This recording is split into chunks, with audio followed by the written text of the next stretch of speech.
As a recruitment leader, you are very time poor. You don't need me to tell you that.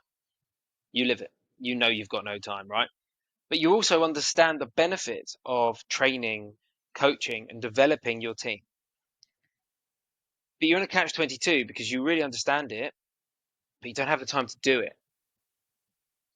So you're probably thinking, well, what's the point? Like, if I can only do one thing, what's the point? Because everyone's different. It's not going to land. How do I get the biggest bang for my buck, right? And my advice is always, if you can only do one type of training or coaching or development, it's call coaching. That is the single best way to develop your team. For you to sit and call coach your recruiters, they are going to see an unbelievable difference.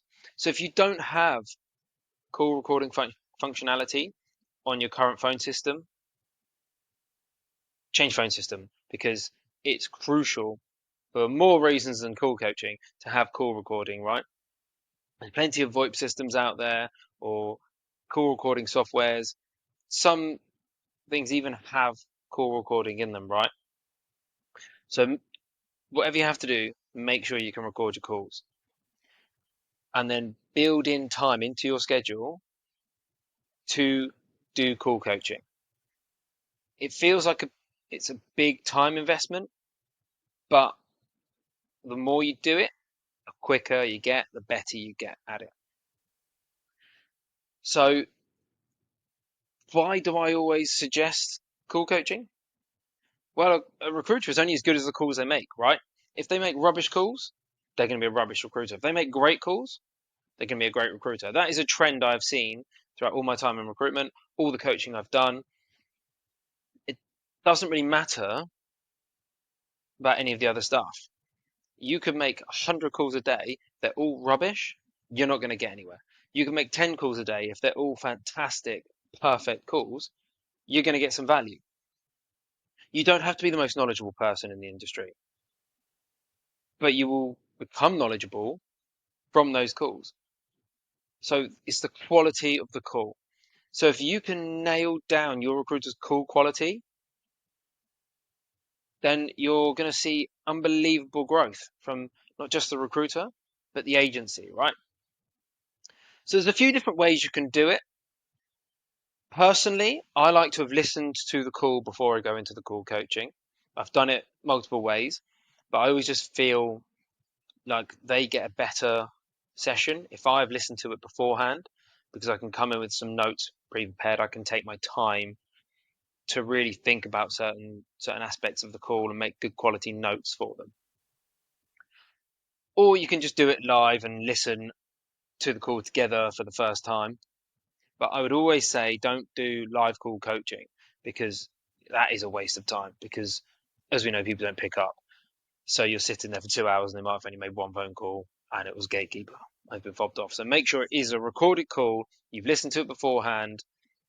Ideally, they have listened to it beforehand as well, so that they can come into it with some notes, an idea of how the call went. And then I like to listen to the call again with them. Just go through your notes again, listen, just make sure that you haven't missed anything, they haven't missed anything. And then you can pause it at certain parts and ask questions rather than waiting to the very end when they've forgotten. You can pinpoint the moment where the call pivoted, maybe the right way or the wrong way, and ask them about it. Ask them why they didn't ask a certain question, or why they did ask a certain question, why they completely glazed over a whole piece of information. You can dive into everything, and they then get to link that specific moment to your coaching. They may even see it themselves. But call coaching, I have seen unbelievable benefits for the recruiters. And they've even told me that it's the most beneficial part of training and coaching that they've had, because it's specific to them. It's their calls, their clients, their prospects, their candidates that they are actually interacting with, and things that they did or didn't do. So they're more engaged. They're more excited by it, right? At first, they might be a bit nervous. They might not like hearing their own voice. They might make them a bit cringy, but they get used to it. Once they get over that, you have unbelievable growth and benefit.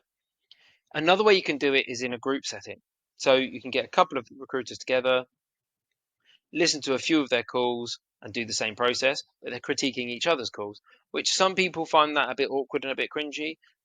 But again, once they're used to it, it's absolute gold because you're getting multiple different perspectives. Because we all know there's no one size fits all in recruitment. So you're getting a few different perspectives of how a certain thing could have gone. And then with those groups, you can either have it as a same team, you can have it at the same level, so all new starters, all rising stars, all big billers, or I like to have a mixture.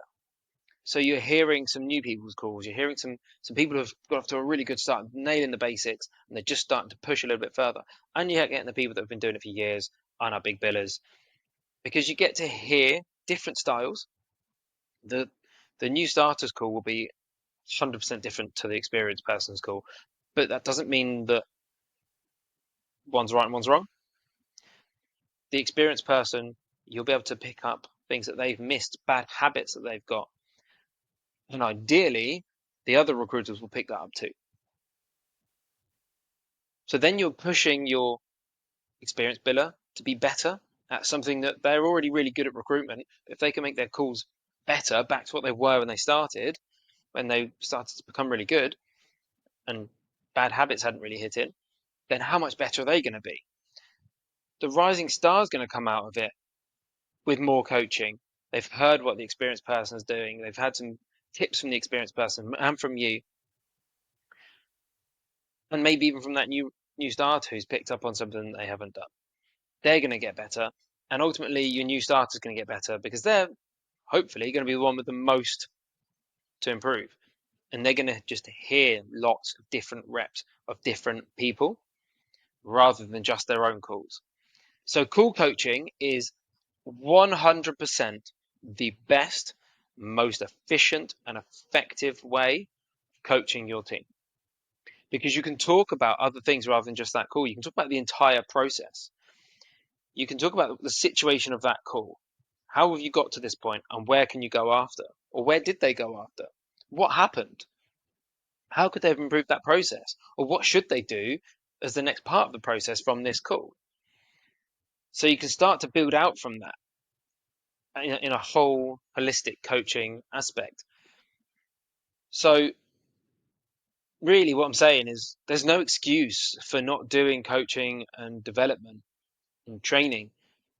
Just make sure you're doing the best one for your buck, the most bang for your buck, and that would be call coaching. So if you don't have the call recording functionality, get it. Start doing regular call coaching with all of your team. It might even be that you've got quite a big team and you can't do all of them. Get your most experienced people. Start with them. Get them understanding the standard that you want them to be at. And when you're comfortable with them being at a certain standard, get them to work through their team so that everybody's getting it at the same sort of standard and quality. And everyone then has clarity over how your calls should run. Hopefully, you've already got a call structure in place. If not, let's create one, let's get one, and then they've got something to follow.